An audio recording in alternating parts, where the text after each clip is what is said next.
Hey lovely sexy hobby people, welcome to today's video, which is a flick through for White Dwarf 496. I am a bit behind with this, I do apologise. We've got an article in this on the Vanguard deployment for, or the combat patrol for the Vanguard Space Marines. You actually get cards for these. So you get your 4 squads. So you get the librarian, the lieutenant, and then you get infiltrator squad and suppressor squad. They've left off the eliminators for this. So, oh well. But yeah, you can make this if you've got the Vanguard squad and the separate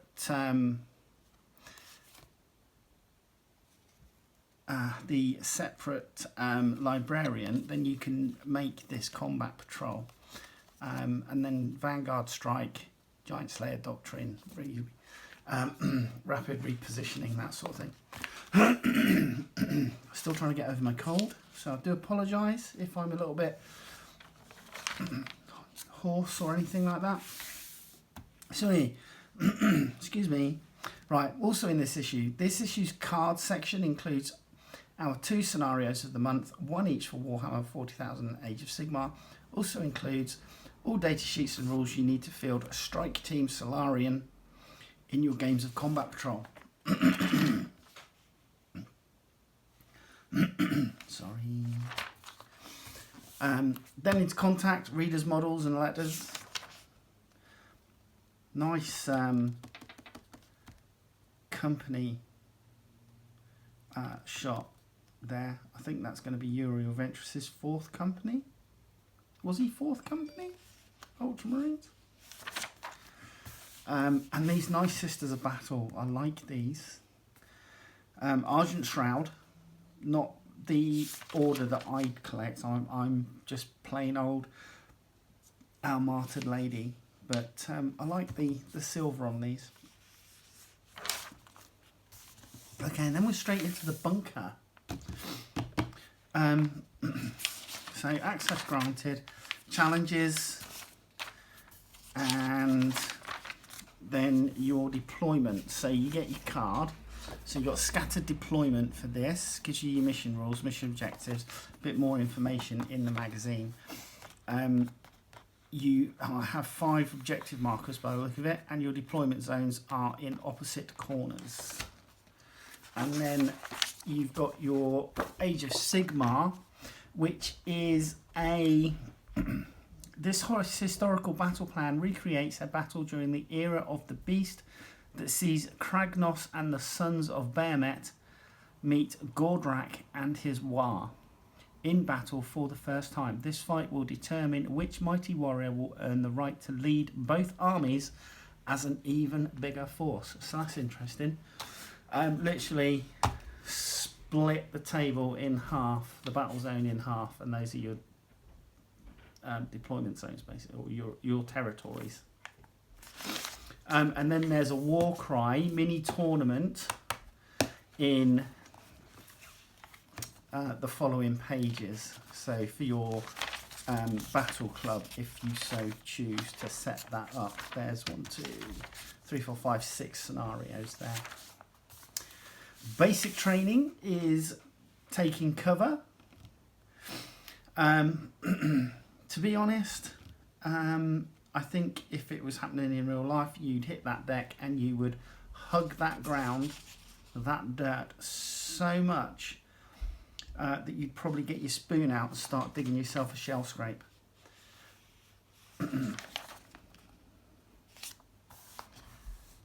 So there you go, and then the orders quiz. Hobby hangout. Now this was nice actually, so some nice colour schemes. So talking about painting leaves, etc., and then some bark, but they did it as a red, and that's really nice. Then Painting bamboo, which again something I'll probably find really useful. Slide crown sundering, so the continuing for that. Satellite uplink, parading your rank file and club news from around the world. So it looks like some more photos of different people's armies. Oh, these are cool. Favourite army, Emily Riding's or Ridding's Seraphon.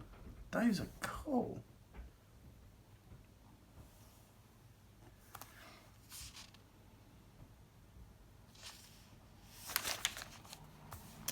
Painting challenge, your rank and file. Harlequins. Adeptes Arbites. And then we're into the Warhammer 40,000. Custodies against Chaos Demons there. Echoes from the Warp. Versatility of detachments through the lens of Adeptus Mechanicus. Radzone Core. Skitari Hunter Cohort. Data Psalm Conclave. Explorator Maniple. Cohort Cybernetica. So are these all...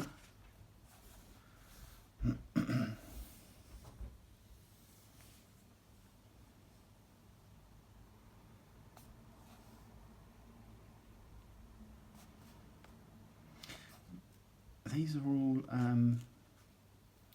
things that the Mechanicus can do, by the look of it, that they're just commenting on. And then we're into Strike Team Solarian.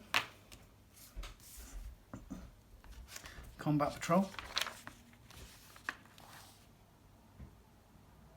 They do look good in Raven Guard colours. I have to say that.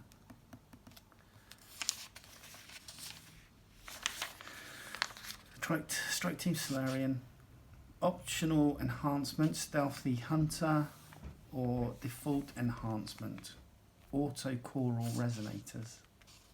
Sounds like they bring your own choir. Default secondary objective or optional secondary objective. And then here are your cards. Index Xenos. The Saltec dynasty is amongst the most powerful of the Necron empires. There you go. So background fluff for Necrons, specifically Saltec dynasty.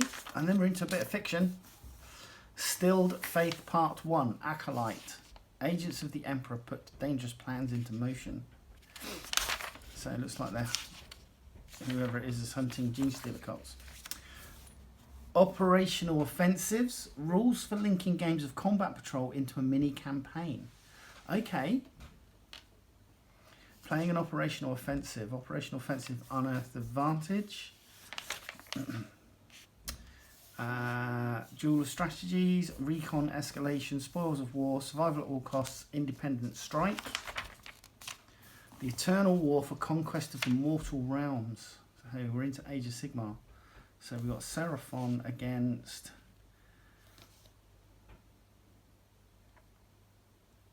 I actually don't know what that army is. Are they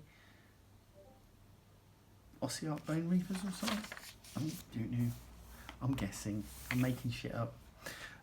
Seize the Crown. The Skaven attempt to steal the Viridian Crown of the Sylvaneth of the Slide Crown Isle have been roused to war. So, battle report. So here you go. Thanquol's Gambit and Defenders of the Crown. There's a lot of minis there. So, battle report.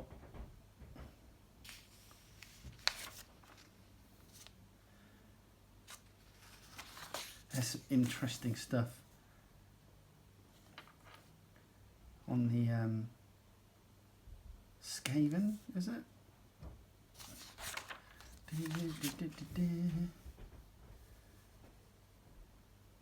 Yeah, Skaven. And again, it's a nice board. I like the scenery in this. So, I mean, these pyramids are very Aztec-y, which is quite cool.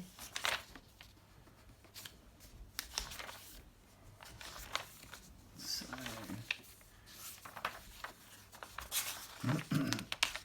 fair amount of paper given over to that battle report there. On weapons, both famed and infamous. So, some background fluff on weaponry. An introduction to some of the realm's deadliest weapons. So, the obelisk of Tor Crania, the Slayer of Rings, Gods and Monsters. So we've got some fiction for Age of Sigmar. A Tale of Four Warlords. So this will be whoever's in the studio and their collection, and they add to it each month.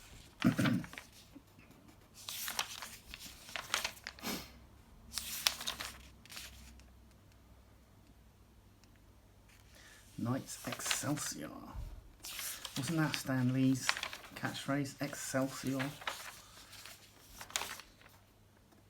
Madcap Madness. Mars Crawler Slug Off. That is just a weird thing. Siege Warfare. Allied forces wage war in multiplayer games of Age of Sigmar. Siege Warfare Battle Pack, 2,000 points. Okay. Hold up or die. Break the redoubt. So D6 rolling chart there. Another D6 rolling chart. Points limit. Leader units. Battle line units. Behemoth units.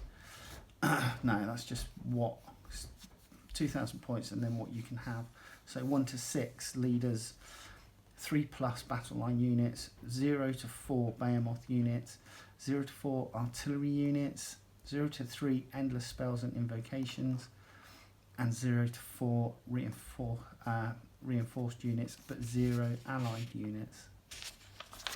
And then Siege Warfare Battle Plans. Hold out or die and break the redoubt. So here you go. Deployments on the battle map. Rules of engagement. That's the what's what of the General's Handbook 2023 to 24. The General's Handbook is the annual Warhammer Age of Sigmar match play battle pack, and it is used around the world in the biggest grand tournaments. Okay, didn't know that. Cities of Sigmar. Cursed City.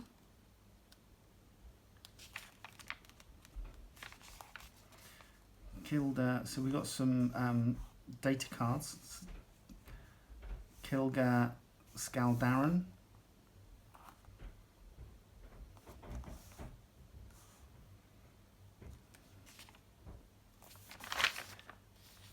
Gerhard de Seine, Brindor Vosheim, Andren Landhold, Grimstant Arnecht, Gaunt Saul. That's a cool mini. I like that. Mast and like just a long kind of rain mac cape. War Surgeon Vinder. And Beckner and Clarius. Cool. So, yeah, so some new rules for those characters to add into your games. Ferrostack 125. Journey into the depths of Necromundan Underhive with this impressive vertical battlefield constructed by Mark Bedford. That's pretty cool.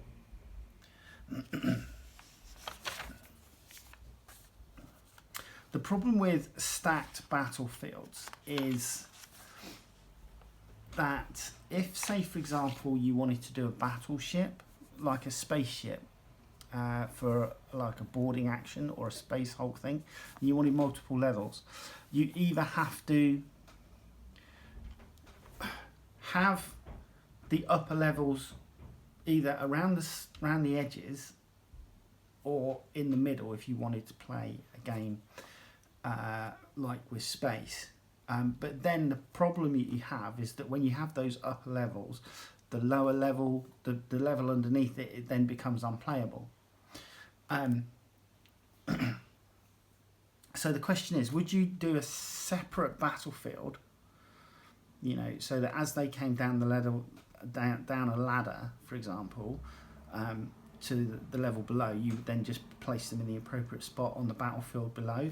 Or would you have the two battlefields side by side? I can see that being quite disjointed, you know, if you had to play it like that. Either one above the other so that there was a gap and you would, you know, a bit like 3D chess, Star Trek 3D chess sort of thing, or side by side.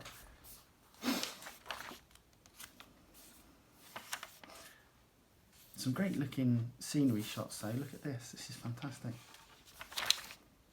Into the Underhive.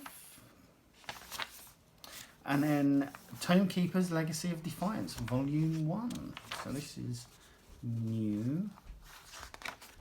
Some art for the Tomekeeper fans out there. And then inside the studio, take cover answers to the questions from the training session earlier. And then your hobby bingo and a couple of photos.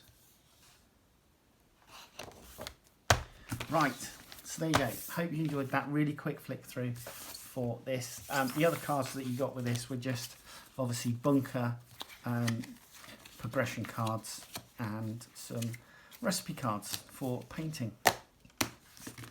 And hopefully I will see you in the next video. All right, take care. Bye-bye.